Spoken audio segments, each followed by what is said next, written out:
आंसू गैस के गोले छोड़े। फिलहाल इलाके में भारी पुलिस फोर्स की तैनाती की गई है।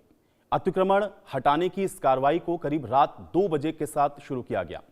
यहां पर एमसीडी के कर्मचारी 17 से ज्यादा बुलडोजर के साथ मस्जिद के पास पहुंचे और यहां से अतिक्रमण को हटाने का काम शुरू किया गया। यहां आपको यह भी बता दें कि दिल्ली हाईकोर्ट ने मस्जिद से सटे दवाघर और बारात घर को भी अवैध घोषित किया है।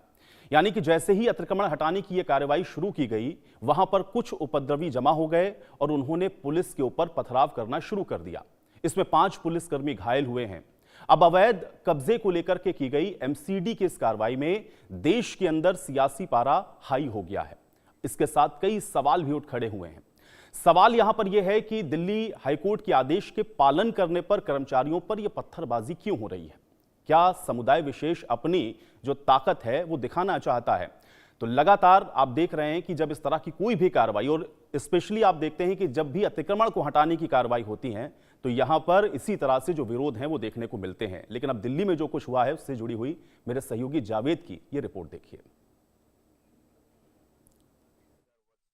बुधवार 7 जनवरी की सुबह तुर्कमान गेट के फैज़ इलाही मस्जिद के पास जो इल्लीगल कंस्ट्रक्शन था, यानी कि अवैध निर्माण था, उससे हाईकोर्ट के आदेश पर जो एमसीडी के द्वारा ये कार्रवाई की गई है। और इसको लेकर कुछ जो है सामाजिक तत्व जो है उन्होंने उनकी तरफ से पत्थरबाजी भी की गई और उसके बाद पुलिस ने पूरे सिचुएशन को कंट्रोल में ले लिया। जानकारी के मुताबिक दिल्ली पुलिस की तरफ से जो है दिल्ली पुलिस के जॉइंट सीपी जो हैं उन्होंने बताया कि कुल 9 पॉइंट्स बनाए गए थे। इन 9 पॉइंट्स पे तमाम एडिशनल डीसीपी रैंक के जो अधिकारी हैं उनको तैनात किया गया था, जिससे कि सिचुएशन पे पूरी तरीके से कंट्रोल किया जा सके। ये डेमोलेशन का काम यहाँ पर हो चुका है और अब जेसीबी के ज़रिए जो यहाँ पर जो मलबा है उसको हटाने का यहाँ पे काम चल रहा है। और जो पुलिस है, पुलिस फोर्स भी यहाँ पर इस वक्त मौजूद है। तुर्कमान गेट के पास फैज़ इलाही मस्जिद जो है, जिसको लेकर यहाँ पर जो कुछ यहाँ पे भीड़ जो थी, शरारती तत्व जो थे, उन्होंने पत्थरबाजी की। उसके बाद यहाँ से वो आगे की तरफ बढ़े, जिसमें कुछ पुलिस वाले और एमसीडी जो कुछ कर्मचारी हैं वो भी घायल बताए गए हैं। और यहाँ पर इस वक्त का सिचुएशन, अगर हम इस वक्त ग्राउंड रिपोर्ट आपको अगर हम बताएं कि जो इस वक्त का मौजूदा हालात है, तो आप देख सकते हैं कि यहाँ पर पुलिस फोर्स यहाँ पे तैनात की गई है। बात करें सीआरपीएफ के जवानों को भी यहाँ पे डिप्लॉय किया गया है। लेकिन सबसे बड़ी बात यह है कि अभी हालात बिल्कुल शांतिपूर्ण है और अमन कमेटी के द्वारा जो है बात भी की गई, जिससे कि लोगों को पूरी तरीके से समझाया जा सके। और फिलहाल इस वक्त जो है हालात बिल्कुल शांतिपूर्ण है। अपने सहयोगी कैमरामैन राजू के साथ मैं जावेद हुसैन, इंडिया न्यूज़, दिल्ली। तो इंडिया न्यूज़ की ग्राउंड रिपोर्ट आपने देखी। हालांकि अभी तो वहां पर आप देख रहे हैं कि जो हालात हैं उसको पूरी तरह से कंट्रोल में किया गया है। 5 ऐसे उपद्रवी हैं जिनको गिरफ्तार भी कर लिया गया है। लेकिन जाहिर है कि ये प्रशासन के लिए अपने आप में एक बहुत बड़ी चुनौती है और जब भी कोर्ट के इस तरह के आदेश हैं उनको एग्जीक्यूट कराना होता है तो ये विरोध प्रशासन के लिए किसी बड़े चैलेंज से कम नहीं होता है। अब इसको लेकर के विवेक अग्रवाल जो कि डिप्टी कमिश्नर है एमसीडी, वो क्या कुछ कह रहे हैं, इसके अलावा मधुर वर्मा ज्वाइंट कमिश्नर की ओर से भी इस पूरे घटनाक्रम पर क्या कुछ कहा गया है, आइए आपको सुनवाते हैं। देखिए, ये आप सभी लोग को पता है कि कोर्ट के आदेश में हमने ये कार्रवाई की है और ये कार्रवाई हमने रात में शुरू की थी और ये बहुत बड़ा स्ट्रक्चर था, लगभग 4000 स्क्वायर मीटर में स्ट्रक्चर था और रात भर हमारी स्टाफ लगे रहे हैं। लगभग हमने 32 इसमें जेसीबी लगाए हैं और हमारे 4 पोकलेन मशीन्स लगी हैं। रात भर होने के बाद जो आप देख रहे हैं ये हम रात भर में कर पाए हैं। और अभी डिमोलिशन वेस्ट रह गया है, जो डिमोलिशन वेस्ट हम आज या कल में कोशिश करेंगे इसमें उठा लें। कब्जा तो हमने, अब ये खाली हो गया, कब्जा अब हमारा हो जाएगा इसमें। हम अब उनको बोलेंगे कि अपना वॉल खड़ा कर लें, जितना एरिया उनका अवेलेबल होता है उनका अपना वॉल खड़ा कर लें। नहीं, किसी को चोट नहीं आई, पुलिस ने बहुत अच्छा काम किया है उसमें और तुरंत सिचुएशन को कंट्रोल में कर लिया। 100-150 के करीब उपद्रवी थे यहाँ पे, जिनके ऊपर जिन्होंने पुलिस में पथराव किया और उनमें से 5 को काबू कर लिया गया और बाकियों की भी हमारे पास इमेजेस हैं, उन पे भी कार्रवाई की जाएगी। क्योंकि हमारे पास बॉडी वॉर्न कैमरास थे, वहाँ पे उनकी इमेजेस आई हैं प्रोटेस्टर्स की, स्पेशली जो प्रोटेस्टर्स में जो ये स्टोन पेल्टिंग कर रहे थे।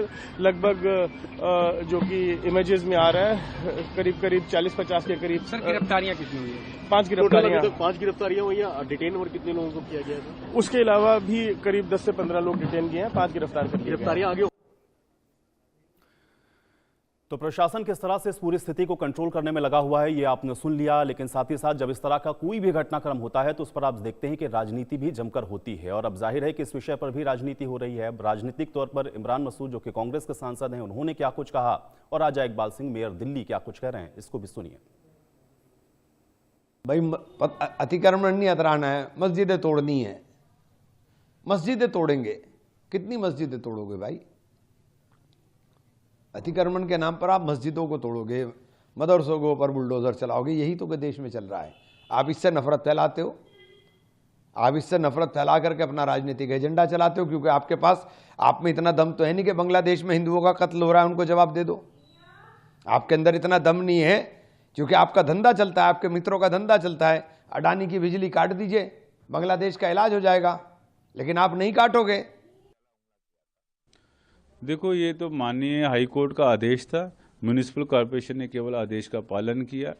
रामलीला ग्राउंड पे अवैध कब्जा था जिसमें बैंक्वेट हॉल चल रहा था, तो उसको हटाया गया और कोर्ट का जो भी आदेश होगा उसका पालन सख्ती से होगा। देखो, जितने भी अवैध निर्माण हैं सब हटेंगे। मैं सभी लोगों को आपके माध्यम से कहना चाहता हूँ, कहीं पर भी नरमाई नहीं रखी जाएगी। देखो, जब सरकार काम करती है, हम तो जनहित की बात करते हैं, मगर उसमें क्या होता है, कई बार एंगल बदल देते हैं कुछ धार्मिक लोग, सामाजिक लोग एंगल बदल देते हैं, लोगों को गुमराह करते हैं, अफवाहें फैलाते हैं, तो कई बार ऐसी घटनाएं हो जाती है, मगर इन चीज़ों का हम पर कोई असर नहीं है। हमारा मानना ये है कि दिल्ली को साफ, सुंदर और हम स्वस्थ बनाएं। तो आप देख रहे हैं कि इस तरह के विषय पर जो राजनीतिक प्रतिक्रियाएं हैं वो भी लगातार सामने आ रही हैं। लेकिन अब यहां पर सवाल यह है कि अगर कोर्ट का कोई आदेश है और उस कोर्ट के आदेश को एग्जीक्यूट किया जा रहा है तो उस पर इस तरह की जो बयानबाजियां हैं वो क्यों है और उस पर ये जो राजनीति है उसके क्या मायने हैं, आज इसको थोड़ा समझेंगे। कुछ मेहमान हैं मेरे साथ, पहले उनका परिचय करवाएंगे, उसके बाद आज की इस चर्चा को भी शुरू करते हैं। मौलाना साजिद रशीदी जी हमारे साथ जुड़े हुए हैं, मुस्लिम स्कॉलर हैं। मौलाना साजिद रशीदी जी, आपका स्वागत है। और स्वामी चक्रपाणी महाराज जी हमारे साथ जुड़े हुए हैं। स्वामी चक्रपाणी महाराज जी, आपका भी स्वागत है। और इसके अलावा हमारे साथ वेदभूषण शर्मा जी भी हैं, पूर्व एसीपी हैं दिल्ली। वेदभूषण शर्मा जी, आपका भी स्वागत है। मौलाना रशीदी जी, आपसे ही मैं चाह रहा हूं कि इसके मैं शुरुआत करूं, क्योंकि ये जो भी कुछ घटनाक्रम हम लोग देख पा रहे हैं, कोर्ट का आदेश था और कोर्ट के आदेश पर जब वहां पर इंक्रोचमेंट को हटाने के लिए टीम पहुंची तो वहां पत्थरबाजी शुरू हो गई। और फिर हम लोग ये भी देख रहे हैं कि राजनीतिक तौर पर यह भी कहा जा रहा है कि सिर्फ मस्जिदों को निशाना बनाया जा रहा है। भाई, कोर्ट का आदेश है तो उसको एग्जीक्यूट तो करना होगा ना। इस विरोध के क्या मायने हैं? भाई, मैं तो बिल्कुल तंग आ गया हूँ इस हिंदू मुसलमान से। मैं तो बिल्कुल इतना परेशान हो गया हूँ कि सुबह से शाम तक यही चल रहा है देश में, इसके अलावा कुछ भी नहीं है। लोग भूखों मर रहे हैं, लोगों के पास नौकरियां नहीं है, महंगाई इतनी आसमान को छू रही है, कोई इस पर बात करने को तैयार नहीं। और सबसे बड़ी दिक्कत मुझे मीडिया से है कि मीडिया उस पर बात ही नहीं करता, बस हिंदू मुसलमान करना है।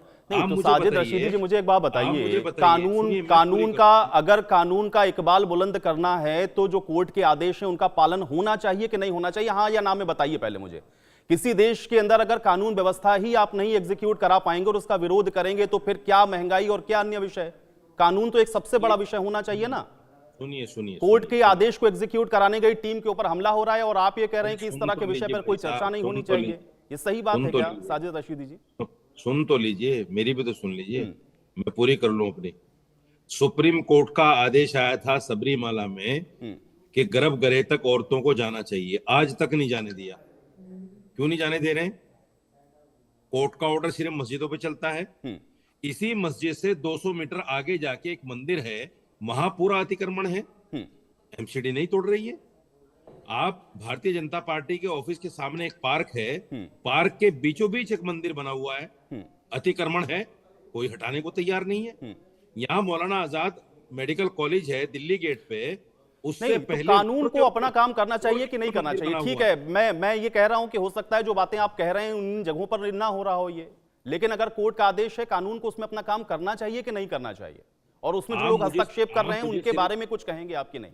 आप मुझे सिर्फ इतना बताइए, 3.5 करोड़ पेंडिंग है केस देश में, और कुछ लोग 4-4, 5-5 साल से जमानत और बेल के चक्कर में फंसे हुए हैं, उनको तारीख नहीं मिली, 6-6 महीने की तारीखें देते हैं जज उनको। तो आप कोर्ट के फैसले पर सवाल उठा रहे हैं क्या? अरे यार, मुझे बात तो पूरी कर लेने दो भाई, आप मुझे कंटिन्यू बोलने नहीं दे रहे। नहीं ऐसा क्यों कर रहे हो? नहीं मैं मुझे continue बोलने मैं तो आपको दो। बोलने दूंगा। मैं सिर्फ इतना चाह रहा हूं, मुझे ये बोलने बात तो दो। बताइए, विरोध जब मैं करना पूरी बात जायज कर है क्या? लूंगा। आपको लग रहा है, मैं कह रहा हूं कि बहुत सारी समस्याएं हैं, मैं उससे बिल्कुल इनकार नहीं कर रहा हूं, साजिद रशीदी हाँ, जी। सुन लीजिए, मैं ये भी कह रहा हूं, मैं आपकी बात से भी सहमत हूं कि कुछ समस्याएं ऐसी भी हैं जिस पर चर्चा बहुत जरूरी है कि होनी चाहिए, लेकिन ये जो कोर्ट की आदेश पर कार्रवाई थी, क्या उसका इस तरह का विरोध आपको सही लगता है या नहीं? मैं बात पूरी कर लूं भाई साहब, ये भी हाथ जोड़ के निवेदन कर रहा हूं, मुझे अपनी बात रखने दीजिए। जब आपने बुलाया, जी जी, मेरे साथ एक आदमी 17 लाख का फ्रॉड करके चला गया, आज 3 साल हो गए मैं कोर्ट में धक्के खा रहा हूं, उसके खिलाफ जज ने आदेश नहीं दिया कि इसके खिलाफ एफआईआर करो। 3 जज बदल चुके हैं। जहां मस्जिद का मामला आता है कि मस्जिद के नीचे मंदिर है, तुरंत ऑर्डर दे दिए जाते हैं कि साहब जाओ इसका सर्वे करो, जाओ इसको जाके तोड़ दो, ये अतिक्रमण है। आप मुझे बताइए, ये जो टूटा है, रात तोड़ा है एमसीडी ने कोर्ट के फैसले से, कोर्ट ने तो अप्रैल तक की डेट दी है इसमें कि अप्रैल में सुनवाई होगी दोबारा। रुक जाना चाहिए था जब तक, हो सकता है अप्रैल में कोई और नया फैसला आता। तीसरी बात, यहां जो कहा जा रहा है कि बारात घर, इल्लीगल बारात घर चलता था, यहां आसपास में मुसलमान बच्चों की शादी होने के लिए कोई ऐसा बारात घर नहीं है तो बड़े महंगे हैं। ये सस्ता बारात घर था जिसमें गरीब बच्चियों की शादी होती थी। यहाँ डायलिसिस सेंटर था जहां गरीब लोगों की फ्री में, बिल्कुल फ्री में, एक पैसा नहीं लगता था,